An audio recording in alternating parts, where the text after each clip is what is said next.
Flight ടിക്കറ്റിന്റെ കാര്യം Sandra travel ഏജൻസിയെ വിളിച്ച് പറഞ്ഞിരുന്നില്ലേ? അത് കൺഫേംഡായി. അവരിപ്പോൾ വിളിച്ചിരുന്നു. ആ, നല്ലത്. ഓടി ഒളിക്കാൻ സേഫായ ഇടങ്ങളുള്ളവരൊക്കെ പൊയ്ക്കോളൂ. ഞാൻ ഇവിടെ പോയി വിളിക്കാൻ. എന്തിനായിരുന്നു ഇതൊക്കെ? ആർക്ക് വേണ്ടി? സാന്ദ്ര, നീയെങ്കിലും എന്നെ ഒന്ന് വിശ്വസിക്ക. അറിഞ്ഞുകൊണ്ട് ഞാൻ ഇന്ന് വരെ ആരെയും വേദനിപ്പിച്ചിട്ടില്ല. ഇങ്ങനെയൊക്കെ സംഭവിച്ചു പോയി. പാവം നാൻസി, കഴുത്തിൽ മിന്നു കെട്ടിയവൻ നഷ്ടപ്പെടുമ്പോഴുണ്ടാകുന്ന വേദന അതൊരു പെണ്ണിനെ മനസ്സിലാവും? ഇല്ല, എനിക്കൊന്നും മനസ്സിലാവില്ല. ഞാൻ എല്ലാവരെയും ചതിക്കുകയായിരുന്നു. എന്റെ അമ്മച്ചിയെ, കൂടപ്പറപ്പുകളെ, നാൻസി, എല്ലാവരെയും. അറിഞ്ഞോ അറിയാതെയും തെറ്റുകൾ മാത്രമേ ഞാൻ ചെയ്തിട്ടുള്ളൂ. പോളച്ചന്റെ ദേഹത്ത് ഒരു തുള്ളി മണ്ണ് വീഴില്ല എന്ന് ഞാൻ നാൻസിക്ക് വാക്കുകൊടുത്തു. അവൻ ആത്മഹത്യയും എന്ന് കരുതാതിരുന്നത് എന്റെ തെറ്റ്. നിന്റെ അനിയത്തി മുഹമ്മദ് അലിന്ന് രക്ഷിച്ച് മാറ്റി താമസിപ്പിച്ചു. എന്റെ തെറ്റ്. അവളെ അവന്റെ മുമ്പിലേക്ക് വലിച്ചിട്ട് കൊടുത്തിരുന്നെങ്കിൽ അവൻ നിന്നെ അന്വേഷിച്ച് ഇവിടെ വരില്ലായിരുന്നു. എന്റെ അമ്മച്ചി മങ്ങന്മാരൊന്നും അറിയില്ലായിരുന്നു. എന്റെ തെറ്റ്. സണ്ണിച്ചനെ ഞാൻ കുറ്റപ്പെടുത്തില്ല. വേദന കൊണ്ട് പറഞ്ഞു പോയത്. ഒന്നിലും വേദനിക്കാത്ത കരിങ്കല്ല് കൊണ്ടുള്ള മനുഷ്യനാണല്ലോ ഞാൻ. എനിക്കറിയാം, സണ്ണിച്ചനെ ഞാൻ മനസ്സിലാക്കിയ പോലെ ആരും മനസ്സിലാക്കിയിട്ടില്ല. അതെ, അതുകൊണ്ടാണല്ലോ ഈ നേരത്ത് പോകാൻ ഒരുങ്ങുന്നത്. പോകണം സണ്ണിച്ച, പോയേ തീരൂ. പക്ഷേ എനിക്കൊരിക്കലും സണ്ണിച്ചനെ മറക്കാൻ കഴിയില്ല. വഴി പിഴച്ചവളെങ്കിലും ഞാനും ഒരു പെണ്ണാണെന്ന് ആദ്യമായി തോന്നി തുടങ്ങിയത് സണ്ണിച്ചനിൽ നിന്ന്. ഒരിക്കലും മറക്കാതിരിക്കാൻ സണ്ണിച്ച എനിക്ക് ഒത്തിരി ഓർമ്മകൾ തന്നിട്ടുണ്ടല്ലോ. മിന്നുകെട്ട്, ഒന്നാം വിരുന്ന്, പിന്നെ എനിക്ക് മാത്രമായ ഒരു കുഞ്ഞ്. ആ കുഞ്ഞിനെ ഞാൻ വളർത്തും. അവൻ വളർന്ന് വലുതാവുമ്പോ അമ്മ അഭിനയിച്ച നാടകത്തിന്റെ കഥ മുഴുവൻ പറഞ്ഞു കൊടുക്കും. ഒരു വിശുദ്ധ പുണ്യാളച്ചന്റെ സ്ഥാനമായിരിക്കും അവന്റെ മനസ്സിൽ സണ്ണിച്ചിനുള്ളത്.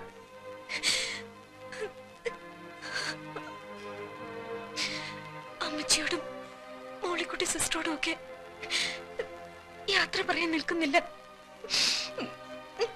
പോയി എന്ന് പറഞ്ഞാ മതി.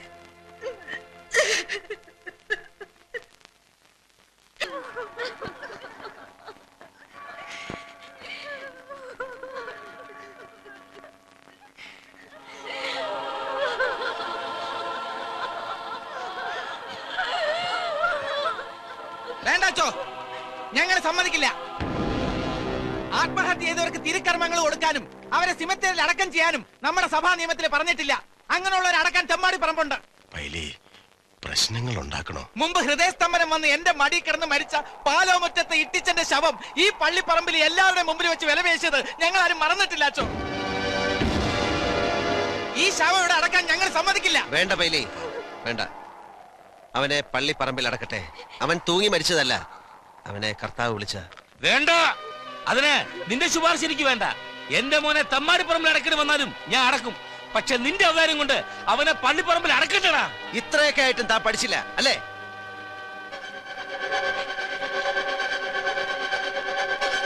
പറയടാ, എന്തിനാ പോളച്ച ആത്മഹത്യ ചെയ്തത്? നീ കാരണം എന്റെ അനിയൻ കെട്ടിത്തൂങ്ങി ചത്തത്. അവന്റെ ഭാര്യയെ നീ വെച്ചോണ്ടിരിക്കുന്ന കാര്യം പറഞ്ഞ് മനസ്സ് വന്നാ അവൻ ചത്തത്. നിന്നെ ഞങ്ങൾ വെറുതെ വിടുക.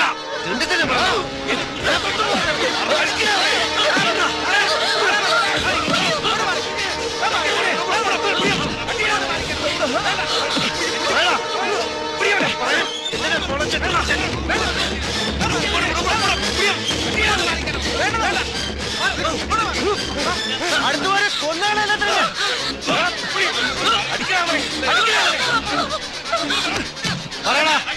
പറയാൻ ഈ ഇടവകക്കാര് മുഴുവൻ കേക്കപ്പറ. എന്തിനാ പൊളച്ചൻ ചത്ത്? എന്തിനാ പൊളച്ചൻ ചത്ത്?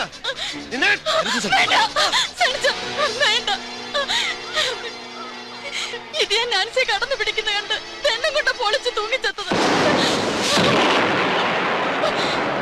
പൊളിച്ചിന് അവസാനം എഴുതി കത്ത് ഞാനാ കീറിക്കളഞ്ഞത്.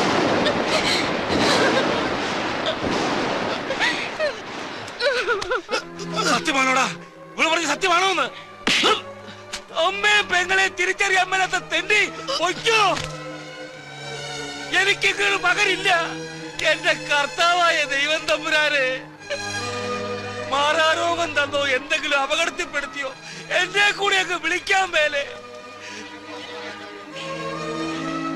അന്ത്യവിധിക്കുമ്പോ എന്നെ കൂടെ വിളിക്കണേ പിതാവേ.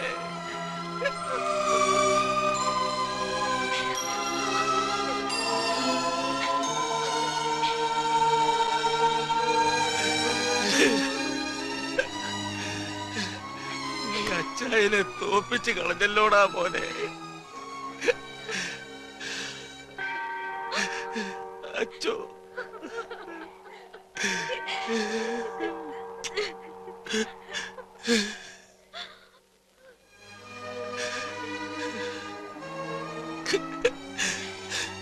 സണ്ണിച്ച, നിന്റെ അപ്പച്ചനോട് ചെയ്തതിനല്ല കർത്താവ് എന്നെ ശിക്ഷിച്ചു. ഈ പാപ്പച്ചായനോട് മക്കള് പൊറുക്കണം.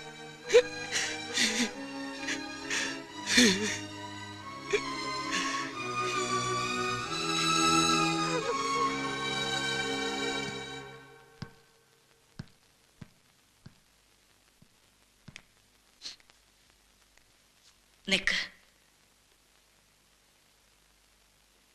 പോവാണോ? എന്റെ മോ സണ്ണിച്ചൻ നിന്റെ കഴുത്തിൽ മിന്നു കെട്ടിയ നേരമാ ഞാൻ നിന്നെ ആദ്യമായിട്ട് കണ്ടത്. അവനും നീയും ഒക്കെ പറഞ്ഞത് ഈ പാവം ഞാൻ വിശ്വസിച്ചു. അമ്മച്ചി, ഞാൻ ഇതിനൊന്നും അർഹതപ്പെട്ടവളല്ല. ഞാൻ ആരെന്ത് പറഞ്ഞാലും എന്റെ മോന്റെ മിന്ന് നിന്റെ കഴുത്തിൽ വീണത് മുതൽ നീ നല്ലവളാ. അതെനിക്കറിയാം. ഞാൻ മരിക്കണവരെ എന്റെ മോൾ എന്റെ കൂടെ വേണം. ഞാൻ എങ്ങും വിടില്ല അമ്മച്ചി.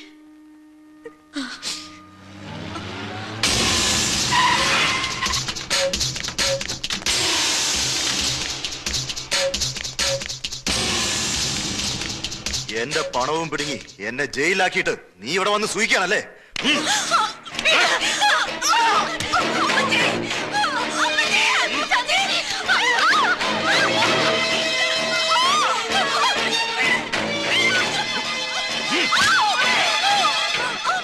എന്റെ മോളെ ഒന്നും ചെയ്യരുത്.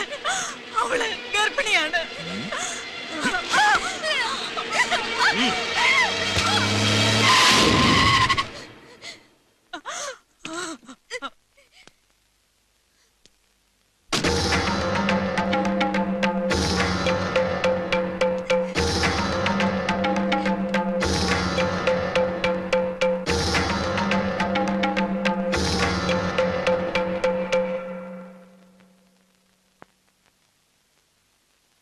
മുഹമ്മദ് അലി, നിനക്ക് എന്താ വേണ്ടത്? ഒരു വഴക്കിനോ ബഹളത്തിനോ ഒന്നും എനിക്കിപ്പോ വയ്യ. ഞാൻ ആകെ തകർന്നിരിക്കുകയാണ്. നിനക്ക് എന്താ വേണ്ടത്? പറ. ഇവളിപ്പോ ഒന്നിനും കൊള്ളില്ല. എന്നാലും ഇവളെ ഞാൻ കൊണ്ടുപോകാം, നിന്നെ സിംഗപ്പൂർ വരുത്താൻ. ഞാൻ ഇനി അങ്ങോട്ടില്ല. നിനക്ക് പണമല്ലേ വേണ്ടത്? എത്ര വേണമെങ്കിലും ഞാൻ തരാം. എന്റെ കമ്പനിയുടെ ഷെയറുകളോ ഞാൻ കമ്മിറ്റ് ചെയ്ത കോൺട്രാക്റ്റുകളോ എന്ത് വേണമെങ്കിലും ഞാൻ തരാം. നീ പറയുന്ന പോലെ ചെയ്യാം, പ്ലീസ്. എനിക്ക് നിന്നെ 5 വർഷങ്ങളായി അറിയാവുന്നതല്ലേ? വേണ്ട, ഇപ്പൊ ഒന്നും വേണ്ട. ഇവള് മതി, പ്ലീസ്. അവൾ ഗർഭിണിയാണ്. I know. എന്തിനാടി മടങ്ങിപ്പോകാൻ നേരം ഈ ഒരു എക്സ്ട്രാ ലഗേജ്? എന്റെ കുഞ്ഞ്, ഞാൻ പറഞ്ഞില്ലേ നിനക്ക് എന്ത് വേണമെങ്കിലും തരാം. ഞങ്ങളെ വിട്ടേക്ക് പ്ലീസ്. ഇവൾ ഇങ്ങോട്ട് വന്ന പോലെ തന്നെ എനിക്ക് കേൾക്കില്ലേ? ഞാൻ പോയിക്കോളാം. ഇല്ല, നിന്നെ ആർക്കാ ഞാൻ വിട്ടുകൊടുക്കുക?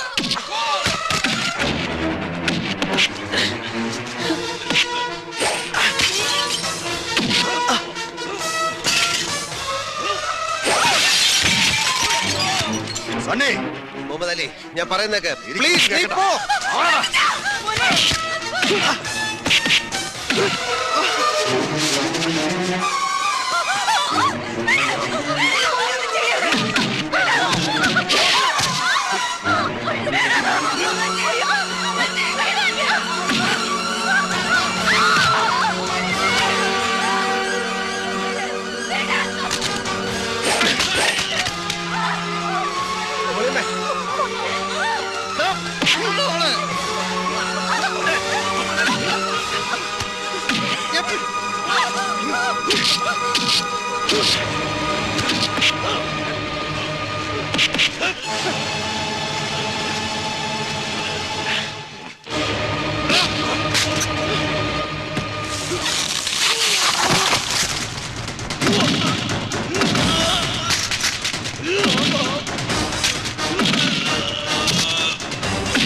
എനിക്ക് സണ്ണിച്ചനെ വേണം. നമ്മുടെ കുഞ്ഞിന് സണ്ണിച്ചനെ വേണം. അമ്മച്ചിക്കും ഇവിടെ എല്ലാവർക്കും സണ്ണിച്ചനെ വേണം. അരുത് സണ്ണിച്ച, അരുത് പ്ലീസ്.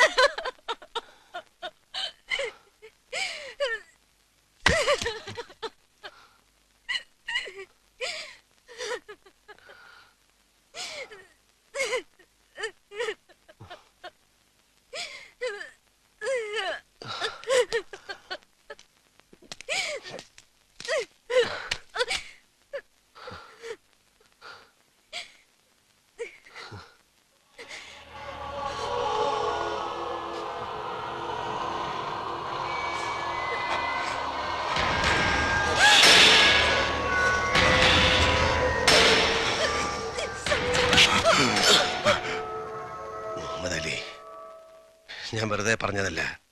നിനക്ക് ആവശ്യമുള്ള പണം ഞാൻ തരാം. നീ പോ. നീ ഞങ്ങളെ വിട്ടേക്ക്. ഇനി നീ ഇവിടെ നിന്നാൽ എനിക്ക് നിന്നെ കൊല്ലേണ്ടി വരും. നീ പോ. എനിക്ക് ജീവിക്കണം.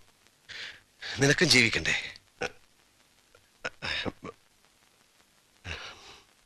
സോറി, ഞാൻ അന്നും ഇന്നും നിന്നെ ഒരു ബ്രദറിനെ പോലെ വിചാരിച്ചിട്ടുള്ളൂ. പ്ലീസ് നീ പോ. ഞങ്ങളൊന്ന് ജീവിച്ചോട്ടെ.